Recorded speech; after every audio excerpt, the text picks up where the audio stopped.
in central Alabama today, about to embark on an Alabama adventure.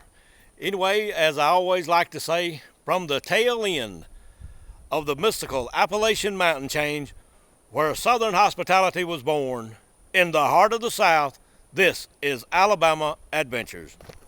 Hello, boys and girls, and we're out on an Alabama adventure that we wasn't expecting today. A few weeks ago, we were in Fort Payne, Alabama, and we stayed in the Twilly cabin, and we did a video about that cabin, and if you hadn't seen it, you need to go back and check that out. And while we were there, I told them that I did not know of any Twillys that lived in my part of the state, but there was some land that was called the Twilly land, and I'll give you a little bit better picture of that. I know you wanted to see me, so I thought I'd get me on camera too. But anyway, this is the Twilly lands. I'm not exactly sure what county this in, and I had better not say, or I done found some Bigfoot signs this afternoon. So anyway, if I mention that, they'll be in here in the morning logging it out. As a matter of fact, I saw a couple of signs coming on in here. Not signs of Bigfoot. I have seen some signs of Bigfoot. I'm going to go video those, but I did want to get that Twilly land sign there for the fine Twillys up in Fort Payne, Alabama. I did see some other signs along the road that some of these woods are about to be logged. So I hate to see that as far as Bigfoot's habitat and that type of stuff. But let's go right back up here, and I'll show you a very unusual Bigfoot sign that I found on this Alabama adventure. Now, while we are on the way up here to where I want to show you this Bigfoot sign, I do want you to look at some of these woods right here. This is Twilly land, and you can tell a while back that they actually had these woods thinned. And the reason they did that was to make that money, I'm sure, and now let these trees grow a lot bigger and a lot larger than what they are, giving a little bit more room to grow. And they'll make actually more money whenever they cut it again. But whenever you just thin woods, at least it leaves some place for a habitat for all the little animals and Bigfoot and me when I like to run out in the woods. Okay, now what I found was this right here, and the way the sun's shining on the viewfinder, I can't exactly tell if it's even picking it up. I did make some photographs with the regular camera a while ago. What I want you to notice is this limb right here laying up against that other limb. Now, what's the odds that falling out of that tree and landing exactly like that? Or is it even the same kind of, I believe it's the same type of limb. And I always get choked up whenever I start doing these videos with all this pollen. Maybe that's why they're cutting trees, is to cut down on pollen. But if you will notice, right over here on the other side of this tree is where this limb was broken off. Now, if that limb had broken off with wind blowing, would it have blew it right over here and leaned it up against this? Because I'm not going back out there because I'm afraid of rattler snakes. And I might get on one this afternoon, as warm as it is down here in Alabama this afternoon. But what are the odds of that tree limb breaking out as we're looking at it on the right side of the tree, and then this limb winding up about, I would say, 8 or 10 feet on the other side of the tree, leaned up against a limb that's right there on the ground? That just looks a little bit odd to me, and I just ran across that little sign. It could be a Bigfoot sign, it could not be, but I'm saying that it is one. And let me get this car here on video, because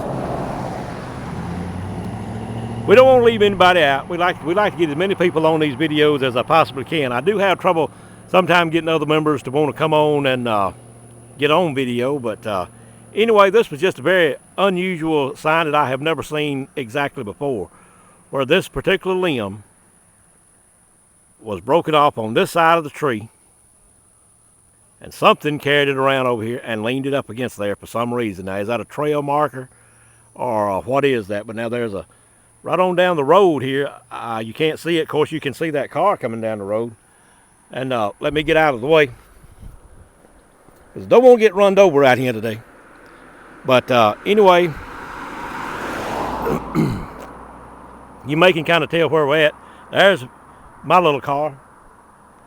And I can give you a little bit better shot of that tree anyway now that I'm on the other side of the road.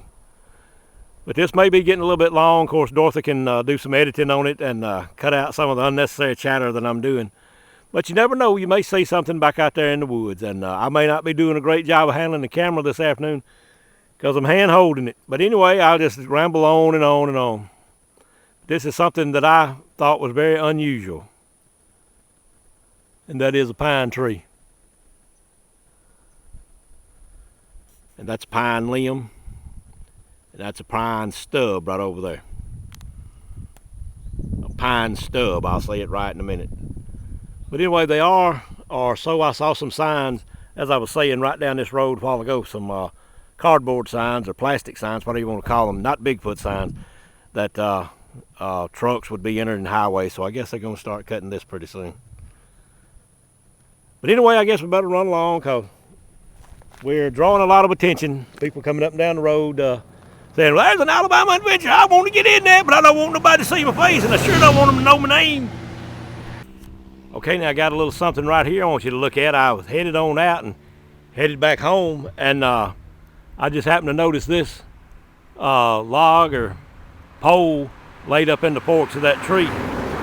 And I need to get off the road because I may get run over down here, but I wanted to get a picture of that or a little video. And right here on this bank, it looks like something sort of wide's been coming up and down, and I can't see any tracks, but I'll focus down there on the ground. Maybe you can. Maybe you see something down there that I can't see today, because this is getting a little later in the afternoon than what it was a few minutes ago, and eyes are sort of going away on me today, but that's nothing unusual or nothing new. Anyway, that sort of an unusual looking pole laid out there in the forks of that tree. There's a lot of Bigfoot sign through here. I may video a little bit more before we get back home.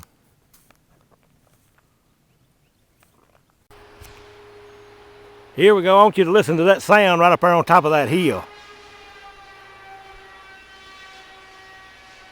That's the sound of the disappearing Alabama forest. Hey, Bubba, there's a tree over there. Let's cut it down.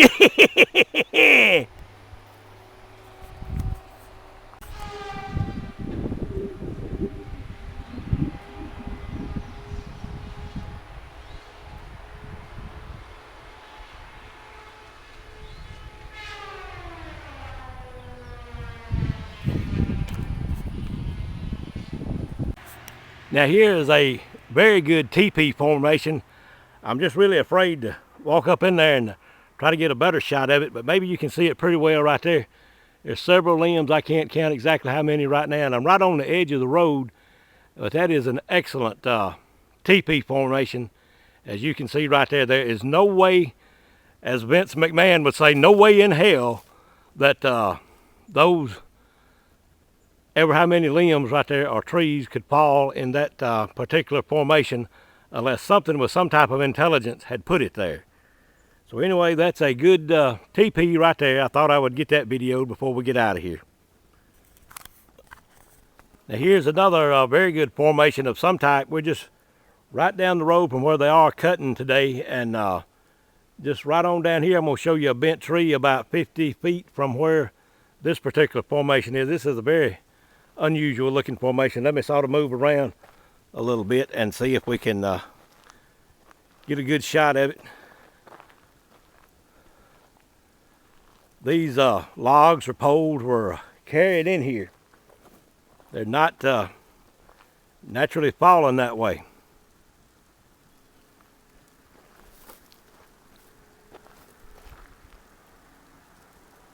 Sort of wanting to try to rain a little bit on us today, and of course, when we get out doing this, everybody starts riding the road to seeing what we're doing.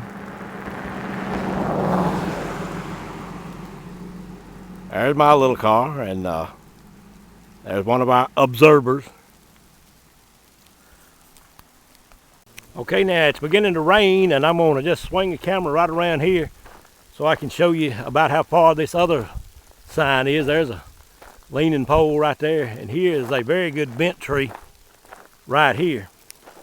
Right up there you can maybe get a good shot at it. Maybe I got the camera on it good, but very good leaning tree right there, a bent tree, excuse me.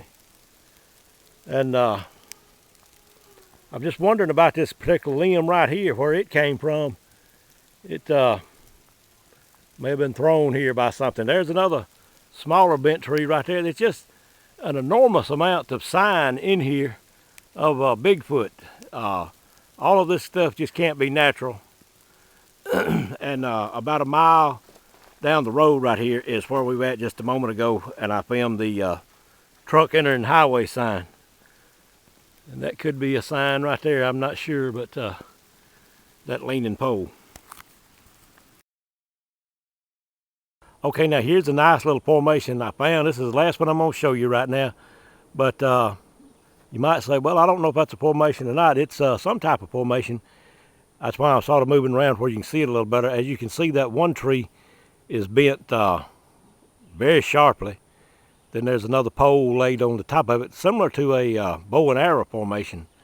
But it's over that other little tree, so I would say that something did that. I don't believe that that would have fallen exactly the way that you see it, and I'll try to get around here to where we can maybe get a little better view of it. Sometimes the angle of the sun, you just can't see the viewfinder at all, and I just hope that I'm getting everything I want in there. But you can look at that formation and tell, or it looks like to me, that it, something with some type of intelligence made that. And Bigfoot's very intelligent in my opinion. Anyway, that's one last little formation I found on the way home this afternoon. Now, as you probably know from watching Alabama Adventures, that I enjoy looking for old antique cars and trucks, or a wagon, or a buggy, or a buckboard. We had a buckboard one time. I'd almost forgotten that down around Alexander City a few months ago. I enjoyed making some pictures of that. Anyway, we were coming through Chelsea, Alabama. Chelsea, Alabama is a nice little town that I really enjoy visiting up there. The little town has really grown. And anyway, we ran up on a pink Ford truck sitting in this antique shop's yard. And we got out and did a little video of that, and I want you to look at this video in just a moment. But first, I want to tell you where it's at. As I said, it's at Chelsea Antiques. They're located on Highway 280 in Chelsea, Alabama. And if you're up that way, or if you would just enjoy taking a ride to an antique shop, you need to go check this place out. They have a very nice, very large building. As a matter of fact, it's 22,000 square feet, and it is packed full of antiques, custom-made furniture, and custom-made lighting. They even have farm tables and zinc top tables. Now, have you messed around and let someone talk you into getting married? If so, they have all kind of wedding prop rentals. If you want to find them with your GPS, the address is 14569 Highway 280 East in Chelsea, Alabama, 35043. Or you can give them a call at 205-678-2151. And the young man that I talked with on that day was very friendly, very helpful. So just go in, browse around, and buy a truckload of antiques while you're there. And be sure to tell them you saw their ad right here on Alabama Adventures, and that the Bigfoot man, Sasquatch Jim, from the Alabama Bigfoot Society sent you. Now I want you to look at this pink truck as Dorothy puts on a little relaxing music while you watch this.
Okay, and we made it on back into the shack tonight before dark, just a little bit before dark. It's getting dark out there now.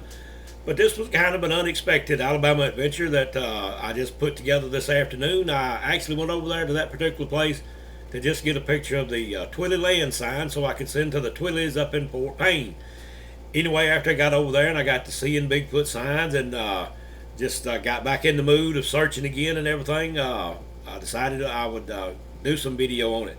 And I guess you can tell by the way I talk and the way I act when I'm out there in the field finding Bigfoot signs that it still is just as thrilling and exciting to me as it was when I found that first Bigfoot sign some 46 years ago now. And I intend to keep doing it the rest of my life. As long as I'm able to get out and look for signs, I intend to do it. I intend to keep making pictures of them and videos of them as long as I can do it, or as long as I can see to do it. Anyway, talked to a lady this afternoon from up in northwest Alabama who is a Bigfoot investigator and researcher up there. And they're having a lot of luck with Bigfoot in that particular area of the state right now. They are into what Dorothy and I did several years ago, trying to communicate with this creature. If you remember in some of the videos, and I've talked about it several times, and I've talked about it at lectures that I've done, that we did trade with Bigfoot. We traded food and water, that type of stuff. Bigfoot in return would give us rocks and feathers and bones and pieces of bark and just all kinds of stuff. It was a lot of fun. That was very exciting back then. And that's what this particular family up in northwest Alabama, this lady, her husband, her children, and her grandchildren are all coming in contact with Bigfoot. They're having some very good luck up there, and we believe that they are on the very top edge of communicating with Bigfoot at this time. I intend to do a video interview with her a little bit later this week, and we'll get that video on very soon.